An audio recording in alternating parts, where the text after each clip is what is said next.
Hello and welcome to my video on education for OT students learning about justice-involved individuals. My name is Alexandra Oakdorf and I am working with Life After Incarceration Transition Reentry, also known as LATER, and I'm a student at Washington University in St. Louis in their program in occupational therapy. So I wanted to create this video. One of my objectives for my capstone was to talk about education and work on providing education to OT students relating to this practice setting. So I want to share a little bit about my deliverables and things that I did in order to accomplish that, but also provide a little bit more information about different ideas that OT faculty and professors can use to more easily bring this information of an emerging practice area to OT students who are wanting to learn about it. So first, I wanted to talk about the Accreditation Council of Occupational Therapy Education, or ACOTE, and the ACOTE standards. So the ACOTE standards first designate that a student should come into an OT program already having addressed social determinants of health or already having learned about it, so that there's already a foundation for them to build knowledge in an occupational therapy program. Next, the ACOTE standards designate that OT students should learn about advocacy and how to engage in advocacy to improve the access to services for their clients and for general populations as well, and to promote OT. An example of this would be promoting OT in mental health and designating OT as a mental health profession on a national level.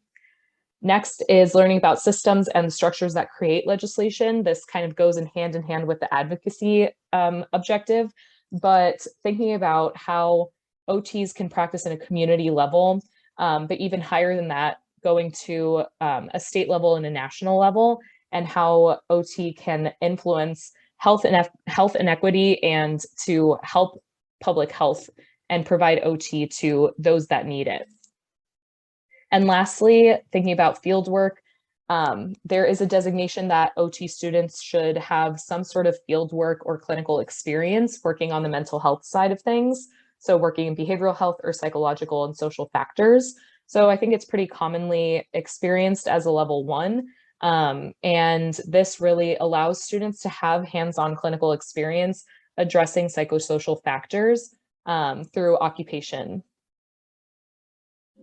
So first, I wanted to talk about occupational justice. Occupational justice is a term that throughout my OT career in school was a bit nebulous to me. I was a little bit confused about it pretty often and wasn't really sure that I could explain it to somebody else if I needed to.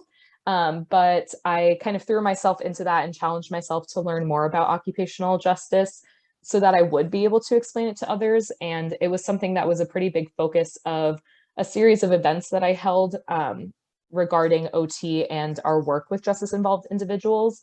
So I thought I'd take a moment to explain it to you all. So occupational justice is a term that describes the rights, responsibilities, and liberties that create the conditions for health and quality of life through participation in meaningful occupations.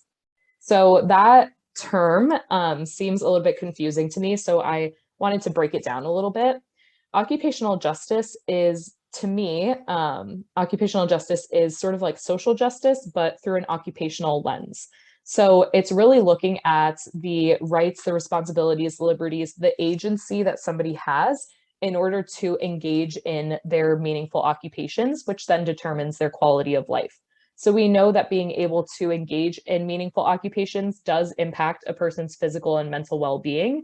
So does a person have the agency, the individual capabilities to engage in occupations that they want to and that they may need to? So I'm going to talk a little bit about occupational injustices because I think for this concept, it's a little bit easier to understand occupational injustice before occupational justice. So those different types of occupational injustice that are pretty commonly talked about include occupational deprivation, occupational marginalization, occupational alienation, and occupational imbalance. So occupational deprivation is the result of individuals being denied the opportunity and resources to participate in meaningful occupations. So the common example that's given for occupational deprivation is incarceration. Somebody who is in a corrections facility is being removed from their community, from their loved ones, from their typical routine, from their habits, from their meaningful occupations completely, and is, sort of left to make do with whatever it is that they have access to in a corrections facility, which oftentimes is not related to their meaningful occupations.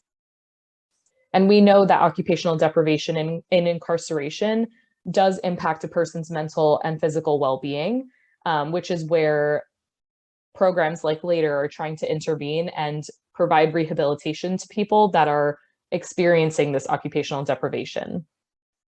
Next is occupational marginalization. So this is when individuals lack the power to exercise their occupational choice.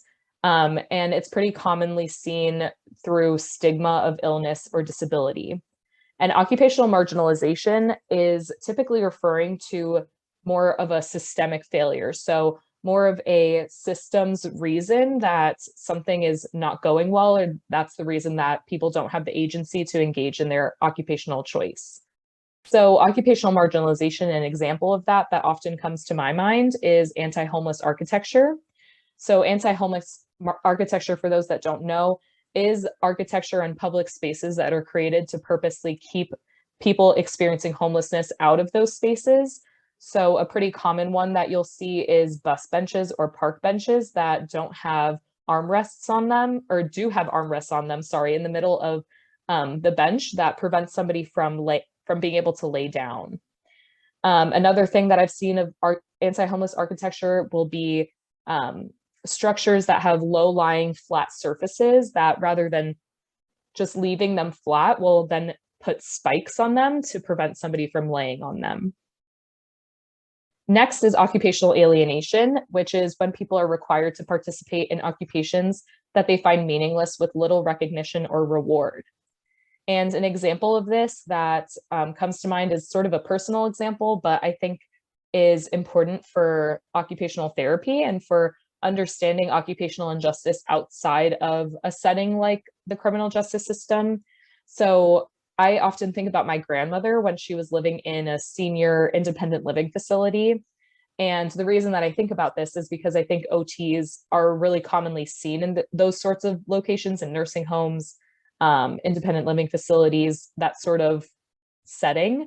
And occupational therapists are often encouraging our older adults to engage in social activities, engage in all of the different events that these locations may have, because we know based on the evidence that that sort of activity is helpful for cognitive function, it's helpful for physical well-being and mental well-being. But with my grandmother, she was not really super fond of those sort of events. She would rather just spend time with family and she wasn't really super fond of spending time with the other residents in this location or in this facility where she was living. So the more that people tried to push her to engage in that sort of activity, the more depressed she became, or the more upset she was. So I think it's an important thing to think about when we're working with someone to be client-centered.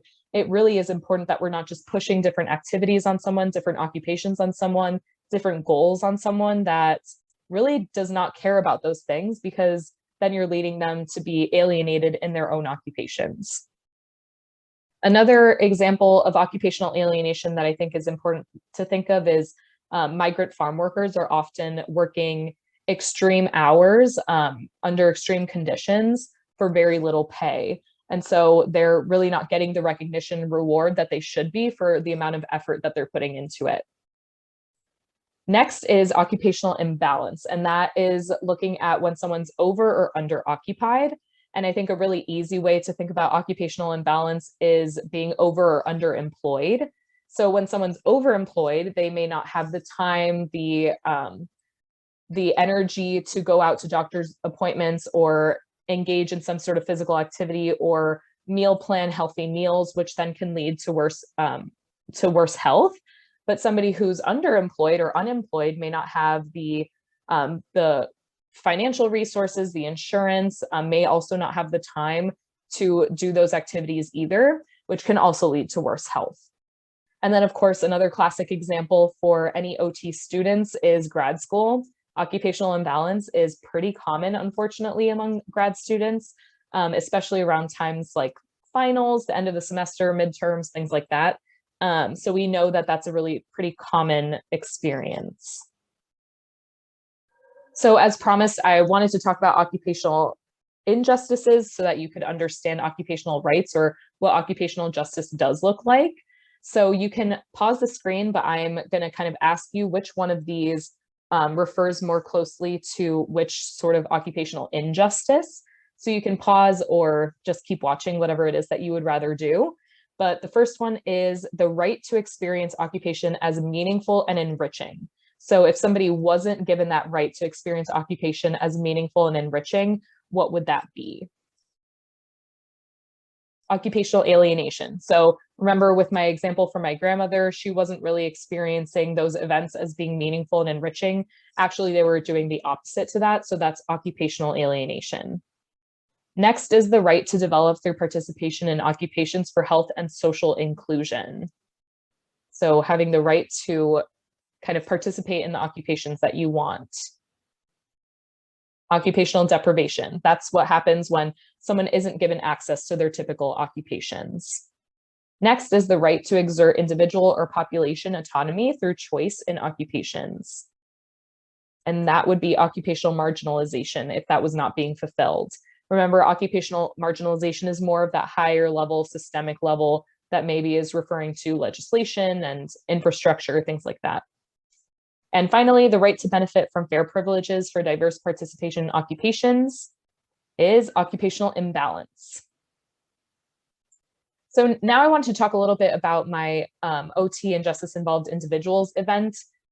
This was a 3-week series of events that consisted of a lecture, a journal club, and a live client event. And the lecture really focused on occupational justice and OT's role within this practice setting. The journal club focused on occupational justice, and the live client event was an opportunity to allow students to engage with someone with lived experience.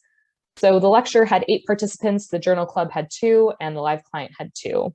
And the participants came from Eastern Michigan University, the University of Florida, Tufts University, and Washington University in St. Louis. And the participants had a range of experience. There was 1 OT faculty member, there were first, second, and third year OT students, and 1 undergraduate student. So I conducted a pre and post survey for the OT and Justice Involved Individuals lecture. And this is referring to some of the questions that had a Likert scale option for them. So it was a scale from 0 to 5, 5 being extremely confident and 0 being not at all confident. So the first question was referring to a person's confidence working with justice involved individuals, which increased from 3 to 4. Next was asking somebody their confidence in being able to describe criminogenic needs. And that went from around 2.5 to 4.5. Next is the student's understanding of occupational justice, which went from around 3.5 to 4.5. Asking students to identify forms of occupational justice also increased from 3 to around 4.25. And assessment choice increased from 2 to around 4.25. This is more qualitative information that came from the pre and post. To the best of your ability to describe the OT process when working with justice involved individuals. And I think it's important to think about from pre to post, students are able to be more concise, they're able to more easily describe this process, which is important for students and for occupational therapists to explain to their clients. Next is describing socioeconomic factors impacting this population. From pre to post, I would say the students actually had a pretty solid understanding of socioeconomic factors that impact this population, which is really great and a wonderful thing to see. Common health conditions, similar to the last slide, it seems pretty consistent that students knew about common health conditions affecting this population. And theories and models of practice, I actually would argue the pre-survey was more holistic. And I think that's just from the post-survey, they more focused on the things that I had focused on. But of course, there are so many different models of practice and theories that can be applied to this population, which is great. It's just important to know the reasons why you're doing something and remaining evidence-based when you're doing so. Now, moving on to the OT and Justice Involved Individual Journal Club, there were 2 attendees, both of which were OT students, and we reviewed 3 articles that covered topics of occupational justice and different interventions that were useful for reentry to the community after incarceration.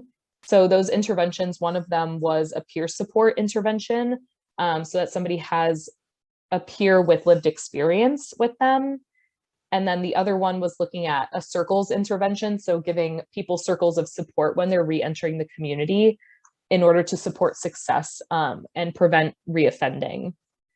So during the OT and Justice Involved Individual Journal Club, we had a pretty lengthy conversation about what OT's role is with this population, because there obviously is a pretty big benefit to having peer support or having others with lived experience engage with this community and with this population. And it may be the case that OTs often don't have lived experience with incarceration and can't really relate to that. But it's important to think about how OTs can add to the social capital that a person has, how OTs can bring them valuable community resources, and how we can engage with in empathetic communication, as well as the value behind having the ability to connect with someone who really may be potentially very different from them, and how they can still foster a safe environment to discuss difficult topics, to help them through difficult situations. And them having that connection with somebody who they may not understand or they may not have a similar lived experience allows them to increase their self-esteem and self-concept, and helps to bridge any gaps between obtaining and utilizing resources and skills. Next, I wanted to talk about the live client event. There, again, were 2 OT students, and the questions that we talked about with this live client included, why did you decide to participate in OT? What advice would you have for occupational therapists working with this population? What was the most successful and challenging part of transitioning back to the community? What is the most important thing for people to know about your experiences? And some pros and cons of groups versus individual sessions. So this live client had been working with Later for a few months, and he had participated in group sessions, individual sessions, and he was living in the community, but had been incarcerated before. And this live client event really was successful in allowing the students to ask the client questions that they maybe were wondering about, weren't sure about, and provided them an opportunity to engage with this population in a really safe and pro-social way that the client also really benefited from, because then the client was able to be the expert and the teacher and the leader, which is oftentimes something that this population is not given the opportunity to do. So it was really sweet and just a really great discussion. I think that the students gained a lot out of it, which was, the end goal here. And I think it's something, having students experience live client events is important because it makes students understand their own clinical skills, their own strengths and weaknesses in their clinical skills, and helps them to think on the spot, to think about, what is it that I want to know from this person? What is it that maybe they're dealing with that I can help and intervene in a more realistic way, versus having a pen and paper exam or something like that, that they're able to take more time to think through. So it was just a really wonderful event and really special. So another thing that I think is beneficial for students is to work through case studies. As I just mentioned, that live client event forces students to be more on their feet, think a little bit more quickly, but a case study is beneficial for orienting somebody to this practice setting, or allowing a student to engage in a more fail-safe environment where they do have more time to think through their answers, think through what they would do next in a challenging situation. So this case study was one that I used during the OT lecture event. And you can pause the screen. I'll also have it in the description box down below. So if you want to read it there, that's also fine. But this is a client who recently re-entered the community, and he's, dealing with different aspects of transition that he may need help with. And this is the next slide, which you again can pause and read through if you'd like. And then finally, here are the stop and think questions. So stop and think questions are really great for challenging thinking and allowing students to think through their answers and what they actually would want to accomplish with a session like this. Again, this is a more fail-safe environment. This is great for introduction to the topic and orientation to this practice setting. Here are some references for the information that I provided earlier. And I just wanted to say thank you so much for listening and for participating in this video.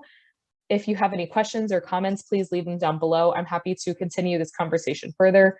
But thank you so much for listening.